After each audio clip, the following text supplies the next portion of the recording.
Explain this to us a little bit, because this is a bit obscure. It's an international tribunal, not necessarily a court, under a specific UN convention. What is this decision?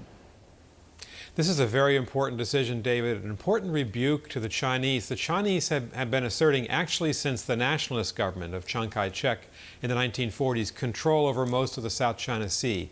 That is a complete variance with international law, in this case, the United Nations Convention on the Law of the Sea. And there was a ruling today in The Hague by the Permanent Court of Arbitration, which is the relevant court, essentially saying the Chinese position has no legal standing. So it's very important for the maintenance of international law, which is one of the foundational points of our world today, a very important signal to China that it cannot run roughshod over the rights of small countries like the Philippines, and the Philippines was the country that brought this suit. So Ambassador Burns, often these international law issues feel a bit abstract. This is quite concrete, because there's a shoal out there that China has actually been building out land around, and they actually have some military presence there, don't they? Could that impede some of the international trade across the South China Sea? Well, it could, and as you know, some of the great industrial economies of the world are in Asia, and so through the Straits of Malacca goes nearly half of the container traffic, a lot of the energy, oil and gas traffic in the world. So commercial fleets have to be able to travel through the South China Sea and be able to have their rights of not being impeded by Chinese naval vessels. American naval vessels also have a right to exercise freedom of navigation in international waters. This is one of the most important building blocks of the world today and of the world of the last several hundred years. Freedom of passage, freedom of navigation. And so today's ruling did argue that China's legal claim is absolutely without foundation. They've been building, they call it facts on the water. They've been building military installations on the Scarborough Shoals in the Philippines. They've been also contesting the rights of Indonesia, of Vietnam, and other ASEAN countries. So the Chinese are going to defy this ruling. They've already said from Beijing they won't recognize it, but the pressure is going to be on China at some point, David, I think, to agree to negotiations, because they're completely isolated internationally on this issue. There has been military activity both on the part of the United States and China, with naval vessels going into the area, and it feels like coming closer and closer to each other. What is the real danger of some actual engagement out there?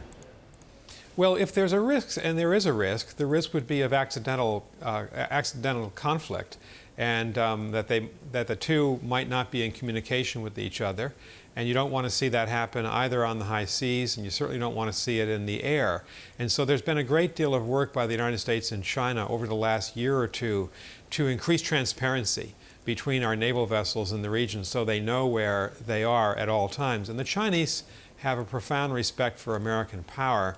I think President Obama has done the right thing here, David, over the last several months. He has been sending American naval vessels in international waters, in what everyone else believes to be international waters, to make the point in these freedom of navigation exercises that every country has the right to transit through this space.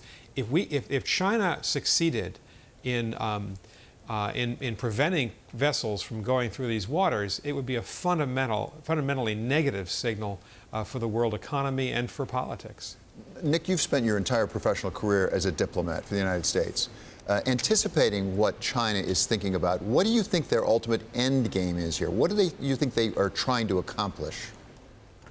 Well, there's a great deal of nationalism right now in the Chinese public and within elements of the Chinese government. And what you're seeing is China is asserting that, well, from ancient times, these waters were under China's control, and therefore they should be now.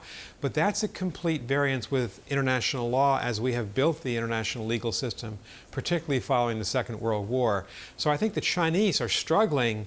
They don't want to be branded an international outlaw, but that's what this ruling today essentially says. And yet they have to placate their own population.